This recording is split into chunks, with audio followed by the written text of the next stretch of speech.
에서도 9장 1절부터 19절까지 다 읽지 말고 중간에 좀 건너뛰고 읽겠습니다. 먼저 제가 1절 읽을게요. 아달월 곧 12월 13일은 왕의 조명을 행하게 된 날이라 유대인의 대적이 저희를 제어하려 하기를 바랐더니 유다인이 도리어 자기를 미워하는 자를 제어하게 된 그날에 유다인들이 안수로 왕이 각도 갈dob에 모여 자기를 향하여 하는 자를 죽이려 하니 모든 민족이 저희를 두려워하여 능히 막을 자가 없고 각도 모든 관원과 대신과 방백과 왕의 사물을 보는 자들이 모르드게를 두려워하므로 다 유다인을 도우니 모르드게가 왕에서 정리하여 점점 창대하면 이 사람 모르드게의 명성이 각도에 퍼지니라. 유다인이 칼로 그 모든 대적을 쳐서 도륙하고 진멸하고 자기를 미워하는 자에게 마음대로 행하고 유다인이 또 도성 수산에서 오벨진을 죽이고 멸하고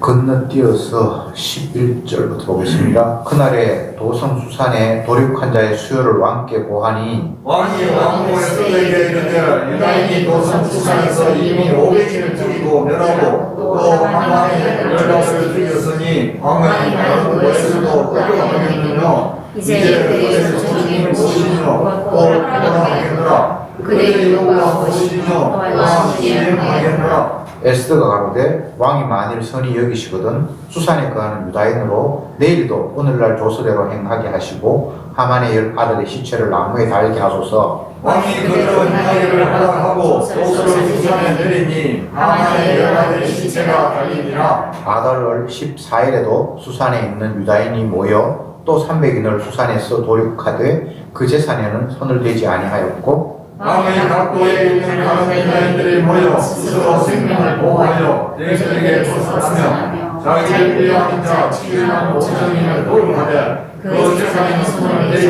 아니하였더라. 아달월 13일에 그 일을 행하였고 14일에 쉬며 그날에 잔치를 100% 즐겼고 수산에 간 유다인은 13일과 14일에 모였고 15일에 쉬며 그날에 잔치를 100% 즐긴지라. 그러므로 촌촌의 유대인 곧 성이 없는 고을에 거하는 자들이 아달월 14일로 경제를 삼아 잔치를 베풀고 즐기며 서로 예물을 주었더라. 아멘. 아멘.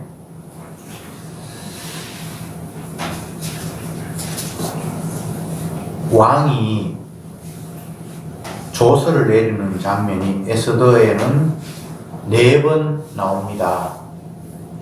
오늘은 그 4번째 조서가 또 새롭게 내려지는 이야기가 나오는데, 첫 번째 조서가 내려졌을 때는 왕후 와스디가 왕의 명령을 순종하지 않았다라는 이유로 이제 다시는 왕 앞에 나오지 못한다 라는 조서, 폐위되는 조서가 첫 번째 조서고요. 그 다음에 두 번째 조서는 하만에 의해서 유대인들을 12월 13일에 다 진멸하라는 것이 두 번째 조서였고, 세 번째 조서는 상황이 바뀌어서 모르드게에 의해서 작성이 되었는데 유대인을 죽이려고 하는 자를 스스로 방어하고 역으로 그들을 죽일 수 있다라는 조서가 이제 세 번째 조서였고요. 네 번째 조서는 오늘 본문의 뒷부분에 나타나는데, 원래 12월 13일 하루 동안 유대인을 괴롭히는 자들을 다 진멸할 수 있다고 했는데 그 왕후가 하루 더 그들을 죽일 수 있게 해달라라고 요청을 해서 14일 하루도 그들을 죽일 수 있다라고 새롭게 이제 조서가 내려지는 그런 상황이 본문에 기록이 되어 있습니다. 12월 13일 이 날은 하만이 자기에게 굴복하지 않는 모르드게를 없애버리고 그 혼자 없애는 것이 성에 차지 않아서 그 민족 전체를 말살해버려야 되겠다라는 그런 마음을 가지고 자기 나름대로 어떤 한 날을 제비를 뽑았는데 그 뽑힌 날이 12월 13일이었어요. 그래서 워낙 왕의 신임을 받으니까 거짓말로 왕에게 이 다민족이 살고 있는 이 메데바사 지역에 어떤 한 민족은 왕의 명령대로 순종하는 것이 아니라 자기들이 섬기는 신을 섬기면서 우리의 뜻과는 전혀 다른 법을 가지고 뭔가 화합이 일어나지 않는 그런 이질적인 민족이 우리 가운데 있습니다. 그들을 계속 내버려 두면 이 메데파사 전체 제국에 큰 해가 될 테니까 그들은 진멸을 하는 것이 이 나라를 위해서, 왕을 위해서도 좋을 것 같습니다 라고 과장을 해서 왕에게 이야기를 했을 때, 왕은 워낙 신임하는 신하니까 당신의 뜻대로 하시오 하면서 왕의 인장 반지를 떼주어서 만들어진 조서가 12월 13일 하루 동안에는 유대인들을 죽이고 그 재산을 몰수하라는 내용이었죠. 그런데 하나님께서 상황을 역전시켜서 모르드게를 왕의 신임을 받게 하고, 또 유대인들을 죽이려고 계획을 썼던 하만이 나무에 달려 죽게 되고, 그 이후로는 왕의 인장 반지가 모르드게에게 갔고, 모르드게에 의해서 새롭게 조서가 꾸며지는데, 12월 13일 유대인들은 스스로 자기를 죽이려고 하는 자들을 방어하기 위해서 역으로 그들을 죽일 수 있고 그들의 재산을 빼앗을 수 있다라고 조서를 새롭게 꾸몄습니다. 9장이 시작이 되면 그 12월 13일에 있었던 이야기가 기록이 되어 있습니다. 먼저 왕이 사는 수도 수산성에 하만의 혈족 아말렉 사람이 500명 죽임을 당했습니다. 한 수도가 어느 정도 큰지는 모르겠지만 500명 정도가 죽었으면 난리가 났겠죠. 죽는데 곱게 죽겠습니까? 그들이 안 죽으려고 발버둥 치고 하는데 그를 죽였고 하면 어쨌든 엄청난 일이 벌어졌었는데, 왕은 이제 그것을 바라보았겠죠. 그러면서 왕후에게 이야기를 합니다. 당신이 원하는 대로 유대인들이 자기를 대적하는 사람들을 스스로 방어하면서 그들을 죽일 수 있도록 조서를 내 이름으로 반포했는데, 내가 신하들의 이야기를 들어보니까 수산성에만 그 아말렉의 후손들이 500명이나 죽었다고 하니까 이제는 좀 마음이 풀렸어, 뭐 이런 의미로 아직도 당신이 원하는 게 있다면, 남아있다면 내가 그것도 들어주겠소 라고 왕비에게 이야기를 했습니다. 그리고 왕비가 모질게도 하는 이야기가, 왕이여, 정말 당신이 나를 아끼고 사랑하신다면 내일 하루 동안도 하루만 더 이 완악한 민족들을, 수산성에 있는 완악한 민족들을 똑같이 죽일 수 있도록 허락해 주시면 좋겠습니다 라고 요청을 해서 또 왕이 허락을 하면서 조서를 내렸어요. 그래서 하루 더 사륙이 벌어졌는데 300명이 이제 더 죽였다고 성경이 나와 있고, 다른 지역에서는 그냥 12월 13일 하루 동안 7만 5천 명을 죽였다라고 성경이 기록되고 있습니다. 그러고는 그 다음 날 잔치를 베풀었다. 그리고 또 그 잔치 베푸는 날 서로 예물을 주고받으면서 축하를 했다. 이런 이야기들이 본문에 기록이 되어 있습니다. 이 아말렉이라는 인물은, 후손들은 우리가 잘 아는 대로 이스라엘 백성들이 애굽에서 벗어나서 하나님이 약속한 가나안 땅으로 이주하는 과정에 맨 처음 대적으로 그들이 가는 길을 막았던 사람이 아말렉 사람들이었습니다. 그러니까 하나님의 언약을 실현하는 과정 속에서 첫 번째로 그 언약을 막아선 사람이 아말렉이었습니다. 그럴 때에 이스라엘 백성들은 무기도 없는데 그들이 지나가는 이스라엘 백성들을 죽이려고 달라들었을 때에 모세가 높은 산에 올라가서 지팡이를 들고 손을 흔들고 손을 높이 들고 하나님 앞에 기도를 했죠. 그랬는데 기도의 손이 올라갔을 때는 이스라엘 백성들이 이겼는데 힘이 빠져서 손이 내려올 때는 아말렉이 이스라엘을 이겼다라고 성경이 기록하고 있고, 힘이 들어서 손이 자꾸 내려오니까 옆에 아론과 훌이 그 내려오는 손을 받쳐서 손이 오랫동안 내려오지 않아서 이스라엘이 아말렉을 이겼다라고 성경이 기록하고 있고, 그 이후에 하나님이 모세를 향해서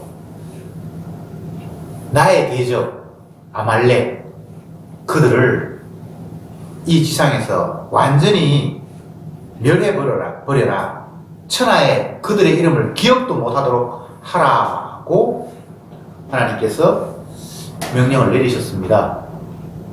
그런데 이제 그 명령이 내려지고 난 이후에 한참 세월이 흘러서 사울이 처음 왕이 되었을 때에 하나님께서 아말렉과 전쟁이 일어났는데, 그때 선지자를 통해서, 그때는 이제 사무엘 선지자였죠. 사무엘을 통해서 왕에게 명령이 내려집니다.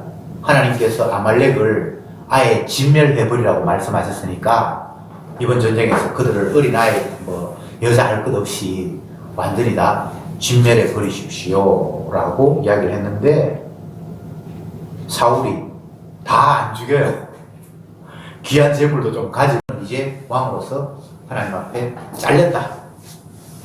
그런 일이 있고 난 이후에 에스더 9장에서 모르드게에 의해서 또 에스더에 의해서 아말렉이 진멸되는 장면이 이제 나타납니다. 그러니까 출애굽 시대에 명령했던 하나님의 명령이 한참 세월이 지나서 에스더 시대에 아말렉이 진멸되는 이야기입니다.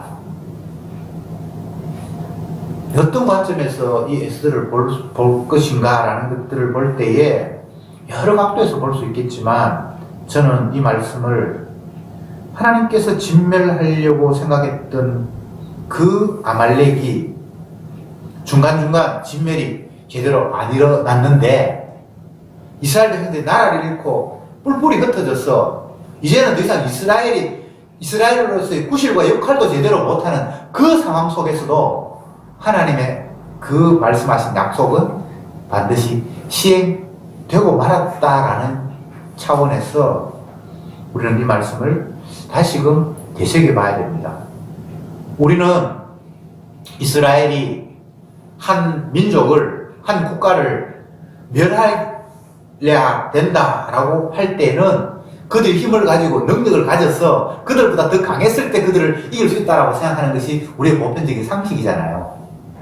그런데 아말렉을 진멸하는 것은 이스라엘의 힘이 아니라 하나님의 약속 때문에 실행되었다라고 말하기 위해서는 이스라엘이 아무 힘도 없고 나라도 없고 자기마저도 이방 나라에 그냥 종으로 살아갈 수밖에 없는 그런 무능함 속에서도 하나님께서 말씀하신 것이 실행되었기 때문에 이 일은 이스라엘의 능력이나 자기들의 힘이 아니라 여호와 하나님의 약속 때문에 일어난 일이다 라는 것을 보여주는 측면이 있습니다. 성경을 보면 이스라엘 백성들이 뭔가를 하는 게 없어요. 그냥 이스라엘 백성들은 허수아비예요. 이웃 나라와 전쟁하는데도 그들은 무기도 제대로 없고 전술도 제대로 없고 뭐 의리부리하게 그냥 붙었는데, 하나님의 뜻에 의해서 적들이 섬멸되는 그런 전쟁이 여호와께서 벌이시는 전쟁이에요. 여러분이 상식적으로 생각해 보십시오. 출애굽 시대를 한번 떠올려 봅시다. 그들은 애굽에 살 때도 남의 나라 종으로 살았어요. 그들이 애굽을 벗어날 때에도 그들이 무기를 가졌거나 군대를 가졌거나 그런 게 아니에요. 그냥 종으로 살던 사람들이었어요. 그랬는데 하나님께서 애굽을 탈출하게 하셨고 이제 가나안까지 가야 되는데 광야길을 통과하잖아요. 원래 애굽을 통과해서 하나님 약속한 가나안 땅까지 직선으로 가면 보름길이에요. 성경에 기록되어 있어요. 보름길 15일만 하면 가는 길이에요. 근데 주님이 그들을 광야에서 40년 동안 뺑뺑이를 돌게 하셨죠. 왜 지름길 두고 뺑뺑뺑 돌았습니까? 그게 하나님의 약속의 실현 과정이에요. 하나님의 말씀을 믿지 못하고 정탐꾼을 보냈는데 12정탐꾼 중에 10정탐꾼은 그게 우리 도저히 차지할 수 없습니다. 그들은 무기도 가졌고 엄청나게 성적이 높아서 와합지졸 같은 우리가 그들을 땅을 도저히 차지할 수가 없습니다라고 하나님의 약속을 믿기보다는 자기 눈에 펼쳐진 그 환경을 보면서 하나님의 말씀을 불신하는 일들이 발생했고 그 10명의 정탐꾼의 보고를 온 백성들이 들으면서 통곡하면서 우리는 이제 광야에 죽었구나라고 하나님의 약속은 온데간데 없고 불신만이 그곳에 행배했습니다. 물론 2명은 반대 이야기를 하면서 갈 수 있습니다. 하나님의 약속대로 우리가 그 땅을 차지할 수 있습니다 라고 했지만 백성들은 그 말을 믿지 못했죠. 그래서 하나님이 그 믿지 못하는 그 불신을 벌하기 위해서 시건 들었던 사람, 그러니까 출애굽할 당시에 20세 이상, 보통 20세 이상 되면 철이 들었다고 하는 거예요. 그 이상의 사람이 다 죽을 때까지 그들이 가나안에 못 들어가도록 하기 위해서 하나님은 40년 동안 뺑뺑이를 돌렸는데 그 40년은 또 다른 의미로는 정탐꾼들이 가나안 땅을 정탐한 기간이 40일이에요. 그래서 그 40과 합쳐서 그들은 40년 동안 광야에서 빽빽빽 돌면서 불신했던 20세 이상의 사람들이 다 죽도록 했어요. 여호수아 갈렙 말고는. 그런데 그 출애굽하는 과정에서 아말렉이라는 이런 불신의 요소들이 등장하고, 그런데 이스라엘 백성들은 힘으로 그들을 제압한 게 아니에요. 어떻게 제압할 수 있었어요? 모세가 산에서 올라가서 기도하니까 이겼고 팔리러 오니까 졌다. 이게 지금 말이 되는 소리예요? 근데 주님이 그런 식으로 자기 언약을 이루어 가시는 거예요. 말씀의 세계는 과학적인 세계나 이 눈에 보이는 형상의 세계는 도저히 받아들일 수 없고 이해할 수 없는 일이에요. 이스라엘을 그런 존재로 하나님이 부르셨어요. 그래서 이 세상은 인간이 주가 되어서 눈에 보이는 역학관계에 의해서 펼쳐지는 세계가 아니라 말씀을 주시고 말씀을 실현하시는 분에 의해서 펼쳐지는 세상이다 라는 사실을 세상에 전파하도록 하셨습니다. 그 일을 위해서 이스라엘을 불렀어요. 그러니까 이스라엘은 하나님의 말씀의 실현을 온몸으로 다 받아야 되는 거예요. 마치 선지자가 하나님 말씀을 전파해 놓고는 그 말씀의 지배를 받으면서 살아갈 수밖에 없도록. 그게 오늘날 성도입니다. 사람이 떡으로 사는 것이 아니라 하나님 말씀으로 산다는 이야기가, 말씀 지키면 생명 유지한다는 이야기가 아니고, 살아있음 이 자체가 말씀 성취 때문에 살아있는 존재가 성도라는 겁니다. 밥 먹어서 사는 존재가 아니고, 밥 먹고 살기 위해서 사는 존재가 아니고, 하나님의 말씀이 너무나 틀림없고 확실하다는 걸 보여주기 위해서 하나님 우리를 살리고 있다는 겁니다. 지금 이스라엘이 비록 남의 나라에 종살이하고 수많은 민족들이 어울려 살아가는 이 다민족 국가 가운데 한 약한 나라 유다인이지만, 그들 약한 자들이 강한 아말렉을 진멸하고 이겼다. 어떻게 이길 수가 있는데요? 인간적인 방법으로는 말이 안 되는 거예요. 어떻게 이겼는데? 하나님의 말씀하신 바가 실현되었기 때문에 승리하게 되었다. 여러분, 사람을 죽여놓고 그것도 7만 5천 명하고 800명이면 7만 5,800명 어쨌든 이틀 만에 죽였어요. 어마어마한 일이죠. 오늘날은 인구가 이 정도 됩니다만 옛날 이 시대에는 이거보다는 인구가 훨씬 적었을 거 아니에요. 근데 이틀 만에 7만 5,800명이 죽었다고 하면 오늘날 코로나 이런 거 하고 뭐 유가 아니에요. 지금 1년 동안 우리나라에서 죽은 인구가 지금 뭐 얼마 됩니까? 얼마인지 모르겠지만 어쨌든 이틀 만에 이만큼 죽었다고 생각을 하면 진짜 엄청난 피비린내가 나는 현장이잖아요. 근데 그래 놓고 이스라엘 백성들은 그 죽이신 하나님을 찬양하고 있고 축제하고 있고 자기들끼리 선물 교환하고 있어요. 이 상식적으로는 이게 웃기는 이야기잖아요. 근데 왜 하나님이 이런 식으로 일을 진행하실까요? 세상은 우리의 편함과 인간의 상식을 위해서 존재하는 공간이 아니에요. 말이 안 된다, 말이 안 된다. 말이 안 돼요. 하나님이 하시는 일은. 그런데 그게 말이 되는 이유는 주님이 자기 영광을 위해서 펼치신 세상이기 때문에 당신의 원수를 자기가 짓밟아 놓고 축제를 즐기는 거예요. 인간적인 관점 보면 잔인하죠. 원수를 사랑하라 그러는 거예요. 본인은 원수를 죽여놓고 막 찬양을 하고 있어요.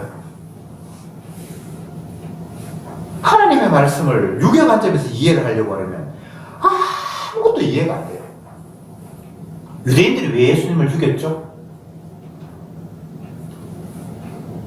하나님의 말씀을 자기들은 받았어요.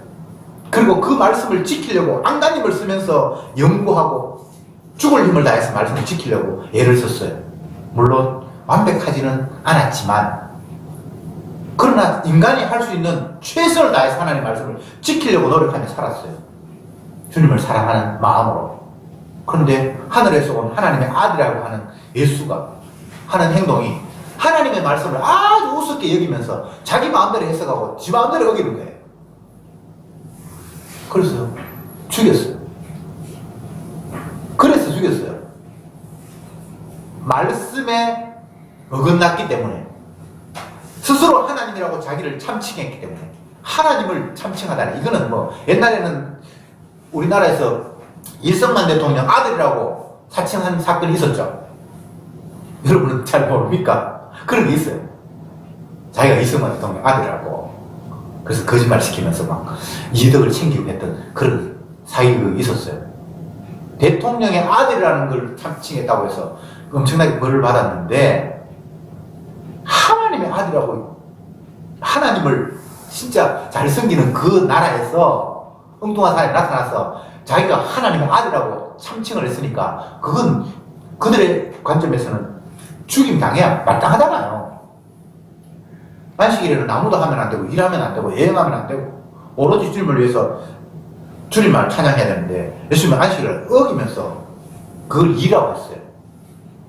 안식일을 환자도 치료하고 제자들은 보리삭을 배 비벼서 먹기도 하고 길도 다니고 여행하면 안 되는데 근데 예수님 하시는 말씀이 당신 왜 안식일을 어겨? 하나님 아들이라고 하는 하나님의 말씀을 왜 어겨 하니까 이거 안식일이야. 이거 안식일을 지키는 거야 라고 자기 마음대로 해석을 했어요. 얼마나 미웠겠습니까? 예수님은 유대인들의 관점에서 보면 1000번 10,000번 죽어도 하나님의 원수였다. 하나님의 아들을 죽였다라고 그들 전체를 다 영원히 심판받을 죄인으로 몰아세워버렸어요. 에스더에서 펼쳐지는 하만을 중심으로 한 아말렉의 세력과 또 모르드게를 중심으로 한 이스라엘의 세력이 교묘하게 한쪽을 이기려고 하다가 상황이 역전이 되어버리는데, 이 모습이 예수님께서 이 땅에서 돌아가신 모습과 굉장히 흡사해요. 구약에서는 이스라엘이 승리하는 모습이 대적들을 다 진멸하고 죽이는 모습으로 나타나 있잖아요. 근데 신약에서는 승리하는 모습이 죽임 당하는 모습으로 역전으로 승리했다고 하고 있어요. 다 이뤘다고 하고 있어요. 그게 은혜가 아니면 이해 안 되는 또 다른 양상이에요. 우리는 지금도 승리라고 생각하면 내가 이기고 원수는 내 발밑에서 꼼짝 못하면서 죽임 당하든지 하는 것이 나에까지 승리잖아요. 그런데 영적인 승리는 그런 모습이 아니에요. 반대로 오히려 악한 세력들이 나를 짓밟고 나는 힘이 없이 고난당하는 모습 속에 있는 게 승리라고 주님은 말씀하셨어요. 예수님의 사도들이 복음으로 승리했는데 그 승리한 모습이 어떤 모습입니까? 죽임 당하고 목배임 당하고 옥에 갇히고. 사도행전에서 나타난 성령의 역사, 성령이 역사하셔서 사로잡힌 인생들의 살아가는 모습을 사도행전에 쫙 서술해 놨는데, 그 마지막에 어떻게 결론이 냈습니까? 이사야 선지자가 예언하기를, 하나님의 말씀이 세상에 전파되었는데 보기는 보아도 알지 못하고 듣기는 들어도 깨닫지 못한다고 했는데 그 말씀이 하나도 틀리지 않네 라고 사도행전에서 결론이 나요. 열심히 복음 전했는데 안 받아들이네. 그게 성령의 능력으로 행했던 일의 결과예요. 근데 그게 최후 승리예요. 여러분, 복음을 너무 그렇게 단순하게 생각하지 마세요. 물론 복음이 단순한 겁니다만 복음을 이해하는 데는 그렇게 단순하지가 않아요. 승리가 승리의 모습으로 나타나면 좋은데 실패의 모습으로 승리를 이야기하고 있는 게 신약이니까요. 분명히 창세기에서는 여자의 후손과 뱀의 후손이 다투고 싸우는데, 세상은 여자의 후손은 뱀의 후손은 여자의 후손의 발꿈치 정도로 공격하지만 여자의 후손은 뱀의 머리를 박살내가지고 세상이 끝난다 라고 창세기 이야기를 했는데, 정작 신약이 펼쳐지니까 이게 반대인 것 같아요. 근데 그게 반대가 아니래. 그게 그렇게 응했대요.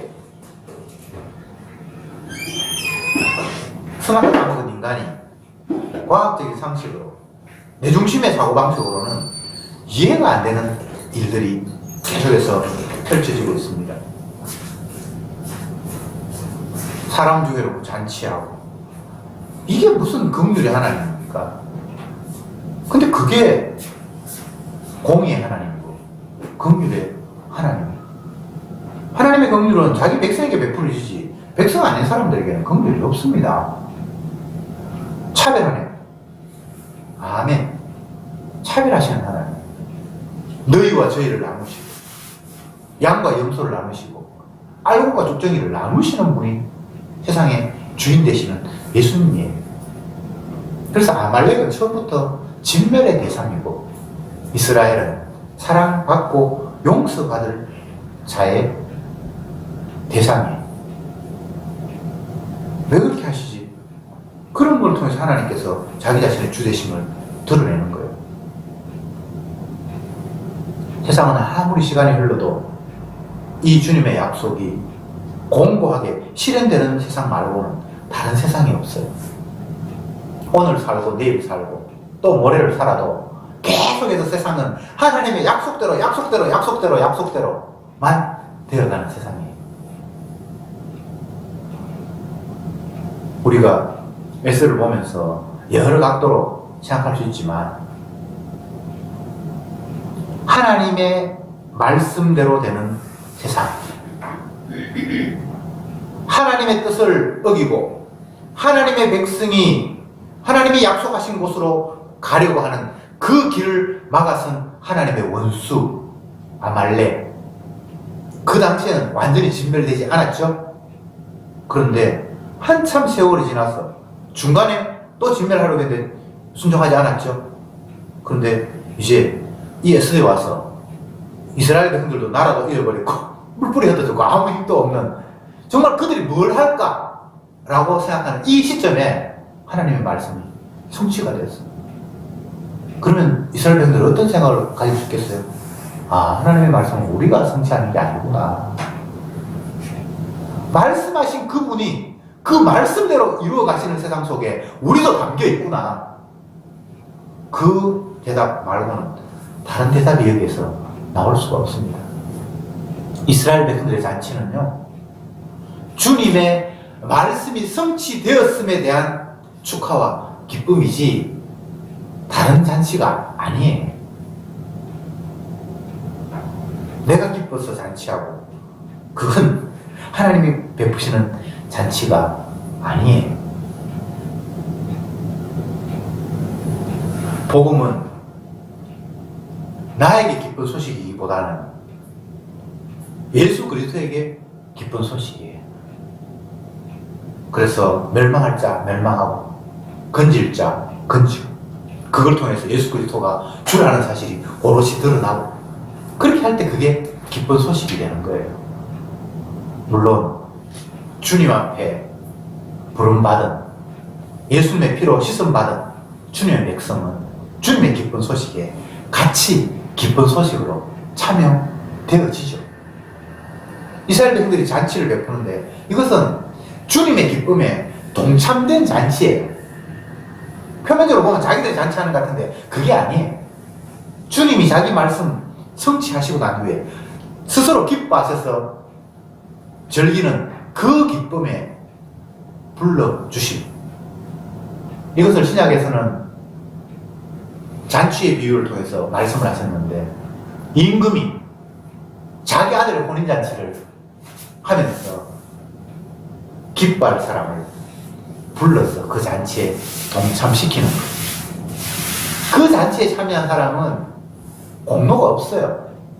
잔치에 참여할 만한 자격도 없어요. 그냥 임금이 기뻐하신 사람을 일방적으로 불러서 자기가 예복을 다 마련하고, 죄인들이 임금의 잔치에 참여할 만한 복장도 없고 자격도 없고 아무것도 안 돼요. 그런데 자기가 없는 그를 임금께서 직접 자기가 만든 예복을 입혀서 자기 아들을 찬양하게 만드는 이 작업, 성도는 그 작업에 동원된 사람일 뿐입니다. 내가 그곳에 가기 위해서 노력한다거나 뭐 천국에 가기 위해서 임금의 혼인잔치에 가기 위해서 예를 쓴다거나 그걸 위해서 내가 옷을 단장한다거나 스스로 꾸민다거나 그런 게 아무것도 없어요. 그런데 임금의 혼인잔치에 부름받은 자가 생기는 거예요. 그리고 같이 잔치를 즐기는 거예요. 지금 이스라엘 백성들이 그 일에 초대되었고 부름을 받았습니다. 성도는 바로 이런 주님의 십자가의 보혈의 피를 자랑하는 일에 부름받은 자입니다. 기도합시다. 주님, 감사합니다. 저들을 불러주셔서 다시 한번 보혈의 피가 얼마나 대단한 것인가를 깨닫게 하시고, 주님의 희생을 통해서 우리를 살려주셔서 스스로 영광 받으시고 주의 자리에 앉으시는 그 놀라운 주님의 능력, 그 약속의 말씀을 성취하는 주님의 그 힘, 거기에는 오로지 우리의 무능만이 동원된다는 사실을 다시 한번 깨닫게 하시니 감사합니다. 힘 가지고 살아가는 세상에 아무 힘 없이 말씀의 능력에 의해서 말씀이 성취되는 모습을 보면서 감사 찬송하며 살아가는 저들이 되게 하옵소서. 예수님의 이름으로 기도드립니다.